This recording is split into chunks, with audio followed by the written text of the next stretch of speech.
지금이 새벽 3시 25분이네요. 1월 19일, 금요일 3시 25분. 새벽에 제가 약간 꿈을 꾸다가 깨어났어요. 어머님께서는 지금 주무시고 계십니다.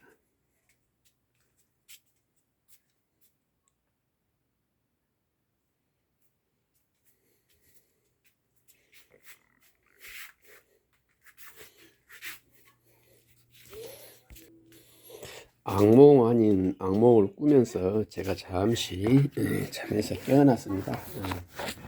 악몽은 아닌데요. 악몽은 아닌데 이상한 꿈을 꿨어요. 이제 꿈을 어떻게 해석이라 해야 될까? 조금 이야기거리가 있는 꿈을 꿨어요.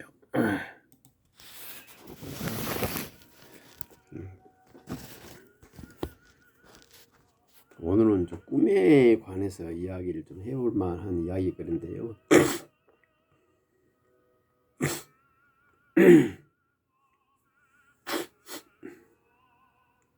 사실 제가 가족요양하면서 어머님을 이렇게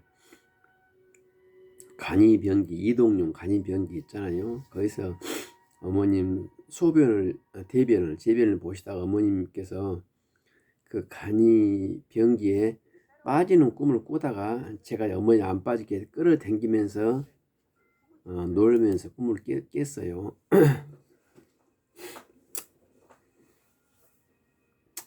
제가 가족요양 이제 올해 이제 2024년도에 5년 차인데요. 꿈을 별로 꾸지도 않지만 또 꿈을 꿔도 기억도 별로 못해요. 근데 어머님을 제가 가족요양하면서 어머님과 나와 그 가족요양을 소재로 하는 꿈이 오늘이 처음입니다.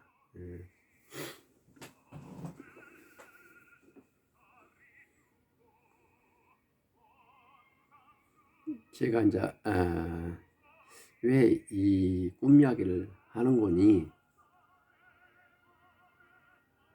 죄수들이 감옥에 들어가잖아요. 저도 들은 이야기예요. 뭐 근거는 없습니다만은 죄수들도 인간이니까 꿈을 꿀 거 아니에요. 근데 그 감옥에서 7년이 넘어가면은 꿈속에서 꾸는 꿈이 감옥 생활만 꿈을 꾼다고 그래요. 저도 들은 이야기인데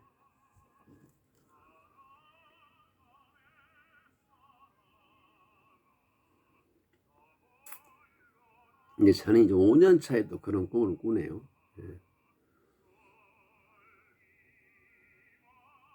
참고로 제가 KT에서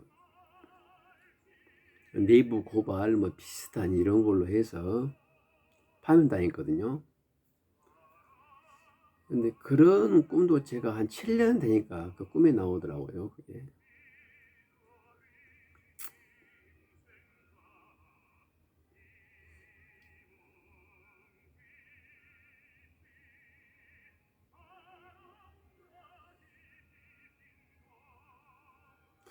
제가 언젠가는 꿈에서도 나는 가족요양하는 것만 꿈을 꿀 것이다 이렇게 생각을 했는데 오늘 드디어 그 꿈을 꿨네요.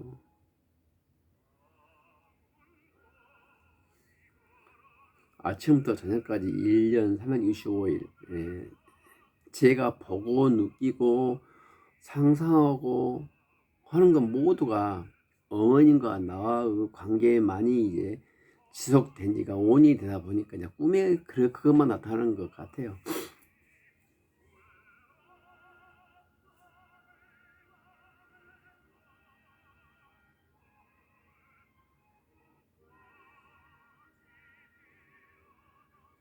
이제 내가 앞으로 꾸는 꿈은 온통 가족요양의 그런 시공간을 벗어날지 어쩔지는 모르겠습니다만은 어쨌든 오늘 처음으로 그런 꿈을 꿨어요.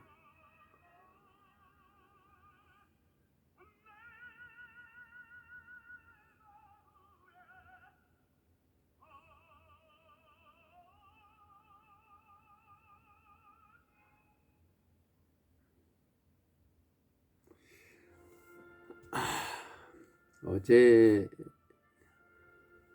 어제는 뭐 특별한 것이 없었는데, 예. 하여튼간 우리 가족요양 하시는 분들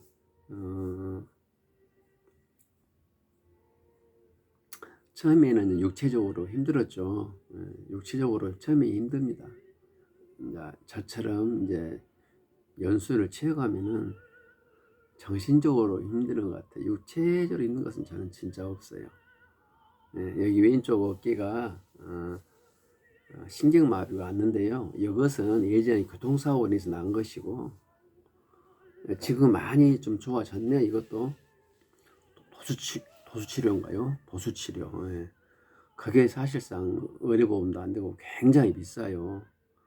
서울 지방에서는 한 20만 원, 혹은 광주에서는 10만 원대입니다. 그게. 그래서 한 달에 4번 가는데 그것도 40만 원 아니겠습니까? 엄청. 제가 지금 한 달 가족요양 급여를 자기 부담금 빼고 한 7만 원 정도 받은데요. 6만 원 정도 받은데 66만 원. 40만 원이 도수치료 비용으로 나가면 엄청나게 큰 비중이지 않습니까?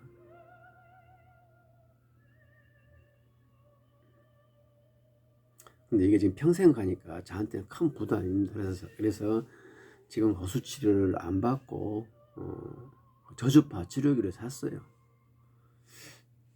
조금 좋아진 것 같기도 하는데 이것도 지금 본인이 그 적극적인 열성이 있어야만이 저주파 치료기도 이용하는 거지, 꾸준함이 없으면 기계 사면 뭐합니까? 이용을 하지 못하는데. 그리고 겨울철에는 이걸 이렇게 뜯고 이리 집어내야 되는데 옷 벗기가 힘들어요.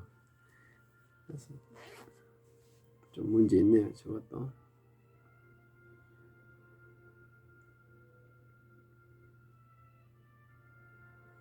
모두가 건강하시고, 쉽게 생각할 때 안전사고가 저는 났거든요. 쉽게 생각할 때.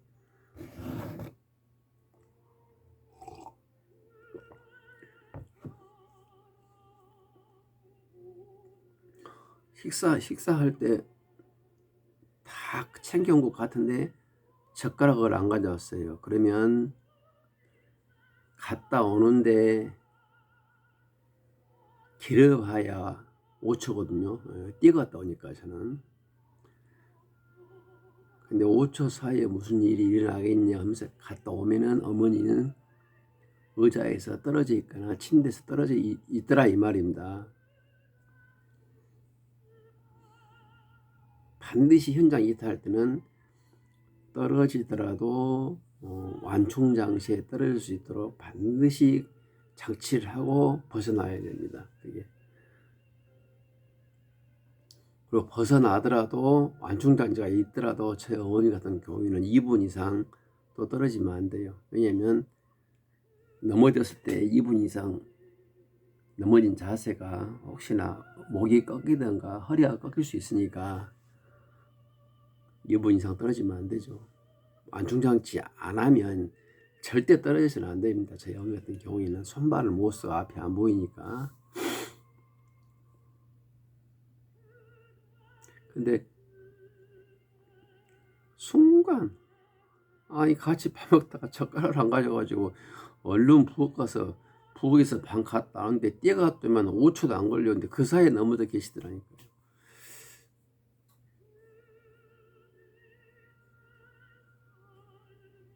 그러니까 가족여행 하실 때는 상황을 보수적으로 상황을 해석해야 돼요. 잘 되겠지가 아니라 만약에 안 되면 어떻게는가. 그래가지고 거기에 대비해서 보완을 한 후 현장 이탈하고 갔다 왔는데 몇 초가 됐든 간에 상황에 따라 틀리죠. 저희 어머님은 몇 초 안에 상황이 발생하니까 반드시 현장 이탈하면은 어머니께서 떨어질 것을 전제로 해서 다 맞고 저는 갔다 옵니다. 또 이제 예를 들자면 이런 것이겠죠. 이제 식사를 했어요. 식사를 한데 식사 그 매뉴얼이 있지 않습니까? 그대로 하면 돼요. 근데 이제 어머니께서 식사를 안 하세요. 안 하시면 이제 자식들은 속이 버타집니다. 속이 타들어가죠. 어떻게 해갖고 한 2시간 걸쳐서 한 5수 먹었다고 예를 들어 보자면 5시간 정도, 아니 이제 2시간 걸쳐서 5수 5수 드셨으면은 거의 안 드신 거잖아요. 그래서 이제 저는 항상 식사를 하시면 최소한 30분 이렇게 의자에 앉혔다가 침대에 눕혀요. 침대에 눕혀도 바로 안 눕히고 45도로 이렇게 등받이에서 눕히는데, 이게 어머님께서 식사를 안 하시면 제가 속이 타들어가 가지고 정신이 없어요. 35kg이기 때문에 식사를 안 하시면 바로 위험해집니다. 그래서 식사 때 곡기가 목구멍에 넘어가야 제 속이 편해요. 근데 그날은 식사를 안 하셔요. 이거 막 전쟁을 했죠. 막 음식물 옆으로 흘리고 강제로 흡입하다 보니까 어떻게 해가지고 한 5수 정도 드렸는데, 2시간 동안 5수는 바로 눕혀도 관계없어요. 그래서 이제 바로 안 눕히고 약간 45도로 눕혔어요.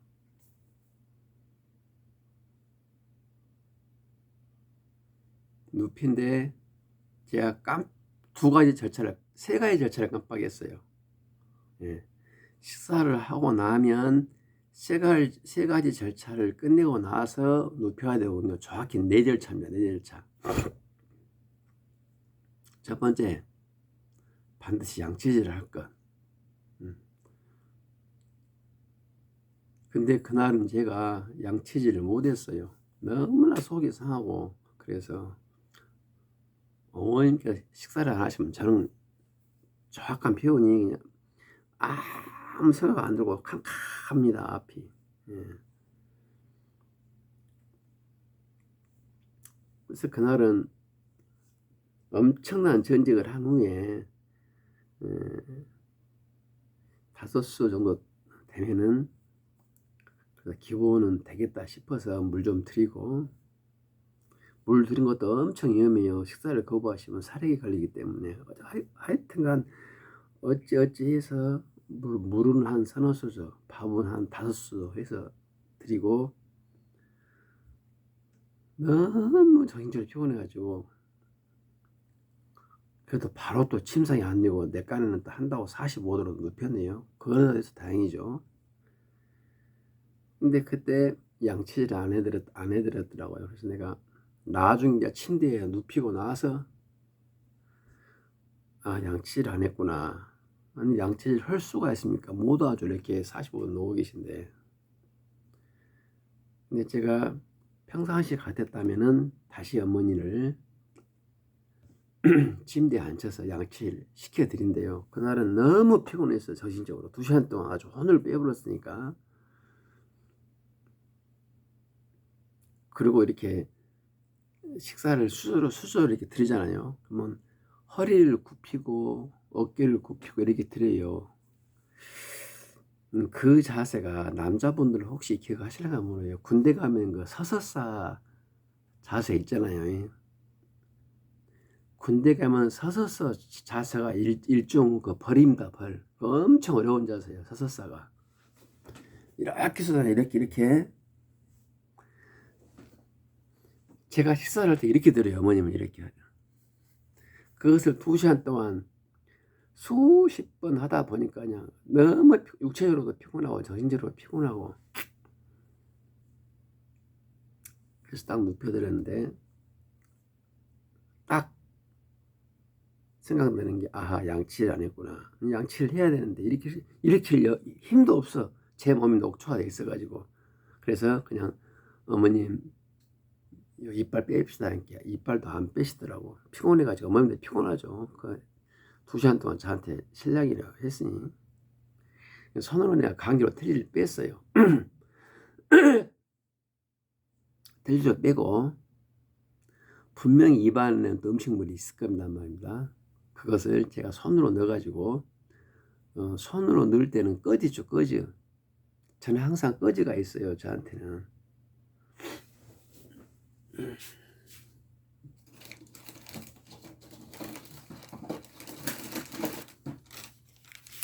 이렇게 꺼지가 저는 비상용품은 있습니다. 이 꺼지를 한 장 빼서 손가락에 감아가지고 입안을 이제 긁어내죠, 꺼지로. 근데 보니까 이제 음식물 남은 찌꺼기를 다 걸러냈어요. 그렇게 하고 이제 어머니를 침대에 45분 눕혀드렸죠. 근데 이제 양치질이란 양치를 못했죠, 나는. 예. 근데 또 하나 실수를 또 했어요. 반드시 양치를 한 다음에는 물을 들여야 돼요, 물을. 근데 그날도 너무너무 힘들어가지고 물 들일 생각을 못했죠. 그러나 최종적으로는 이 꺼지를 닦은 다음에 물을 들여가지고 입을 헹구고 했었는데 그걸 또 안 해드렸더라고요. 또 세 번째는 식사를 한 후에는 반드시 의자에 앉혀서 30분 이상 앉힌 다음에 45도 높이는데 그것을 제가 안 했어요. 그러나 그날은 그걸 제가 알면서도 안 했어요. 아까 말한 두 가지는 모르고 놓쳤고, 세 번째는 그것은 알면서도 안 했어요. 왜 그러냐면 2시간 동안 5수저는 굳이 식후에 30분 동안 직립해서 앉을 필요성이 없잖아요. 네 번째 실수는 반드시 식사 후에는 소변을 보고 눕혀야 돼요. 왜 그런 거니? 이것은 반드시 안 해도 되지만 저 같은 경우에는 반드시예요. 왜 그런 거니? 어머니께서 팔다리를 못 쓰잖아요. 힘이 없어서 못 일어나기 때문에 한 번씩 침대에서 일어나서 소변, 간이 이동, 변기까지 이동해가지고 소변 보는 게 어마어마한 일입니다. 어머니로 봐서나 저로 봐서나. 그래서 어차피 일어난 김에 식후에 소변 한번 보는 게 상호간에 좋아요. 근데 그걸 또 놓쳤더라고. 근데 이 네 가지 이 놓치는 이것은 어머님께서 식사를 안 하실 때 제가 흔히 하는 실수입니다. 흔히 하는 실수예요. 그리고 다음번엔 내가 실수를 안 해야지 하거든요. 근데 딱 그러면서 이제 식사를 차리려고 식사를 하는데 어머님께서 식사를 잘 하시면 그 네 가지 절차가 일종 기본 매뉴얼이기 때문에 자동적으로 프로그램화 돼 있어요, 제 뇌 속에는. 근데 식사를 안 하시면 제 뇌가 이제 기능이 멈춰버려요. 모든 판단이 딱 멈춰버리고 오로지 밥을 어머니 목구멍 안에 집어넣는데 거기까지만 모든 저의 몸과 마음이 거기까지 멈춰있습니다. 방에서 무슨 소리가 나네요. 잠깐만요.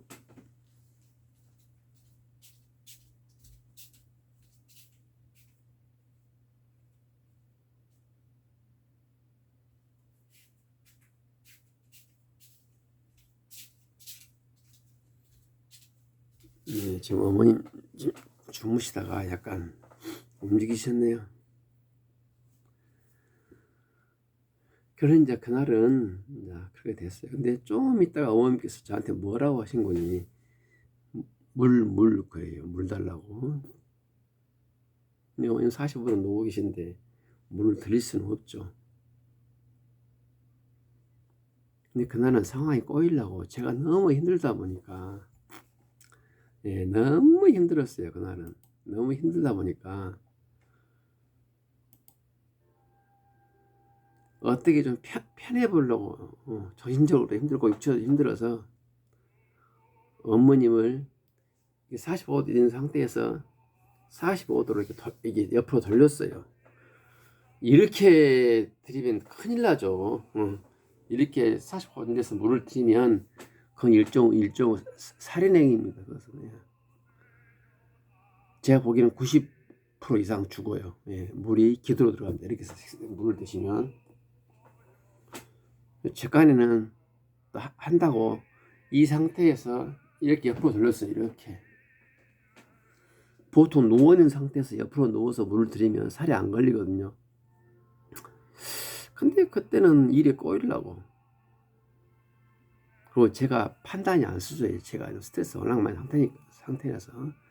이렇게 45도로 누운 상태에서 옆으로 돌려서 물을 드렸는데 어머니께서 캘럭 하시더라고요.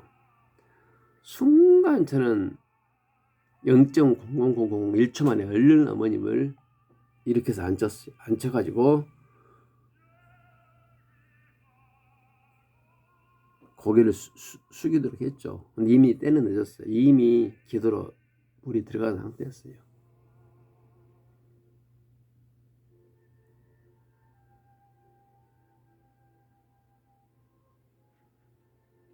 생각만 해도 몸이 그냥 짤짤하네요. 제 몸에서 식은땀이 흐르고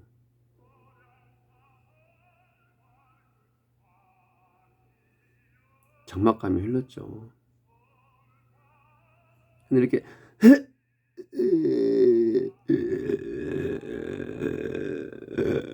이렇게 숨을 쉬시는 거예요. 어머님이.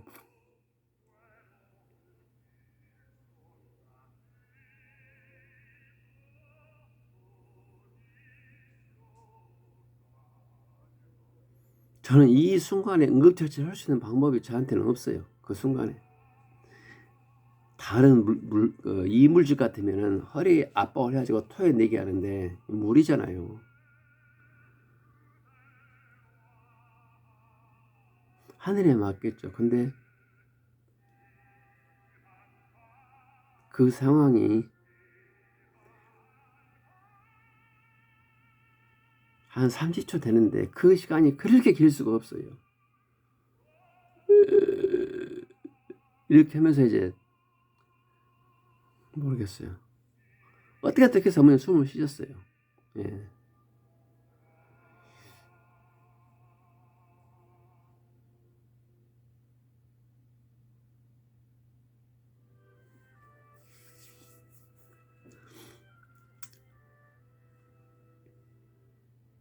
물이 그렇게 무서워요. 노인분들한테는 물이 굉장히 무섭습니다.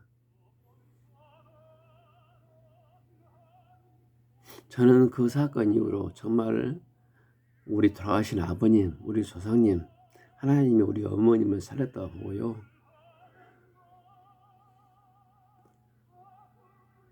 앉아서 그리고 앉아서도 앞으로 80도 이하로 낮은 상태에서 물을 드립니다. 이건 대원칙이에요. 그리고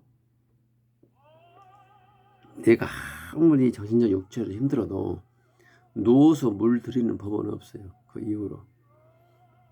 네. 한 번은 실수가 끝입니다. 그래서 보통 정상인들도 물 먹다가 살야 되지만 힘들거든요. 저도 많이 그래요.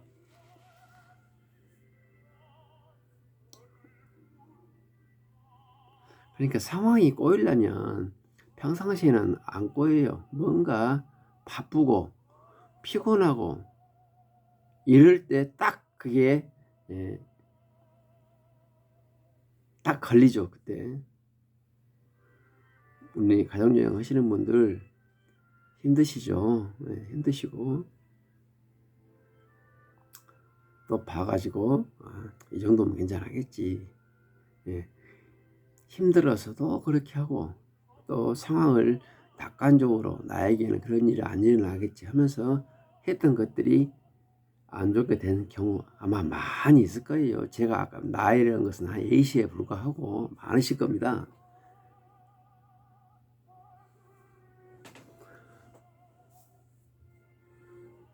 항상 좀 찝찝하면 상황을 안 좋은 상황으로 전제하고 거기에 대비해서 가족여행 하시는 것이 가족량을 결국은 그게 더 편히하는 겁니다. 예, 번거롭지만 편히하는 거예요. 그게 가장 쉬운 것입니다. 어려운 것이 아니에요. 하다 보면.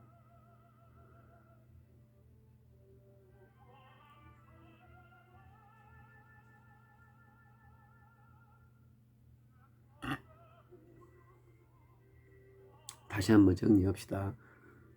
상황을 안 좋은 쪽으로 전제하고 거기에 대비해서 가족요양하는 그런 마음가짐, 그런 훈련, 이것이 필요하더라 이겁니다. 그러면 아마 그거 하나만 지켜도, 그거 하나만 지켜도 가족요양이 오히려 더 편하실 거예요. 예.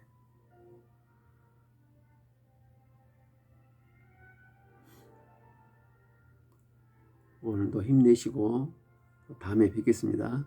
오늘 참 저에게는 특이한 일이네요. 예, 가족요양의 그 시공간이 저희 꿈에도 이제 이식이 된 것 같아요. 이식이.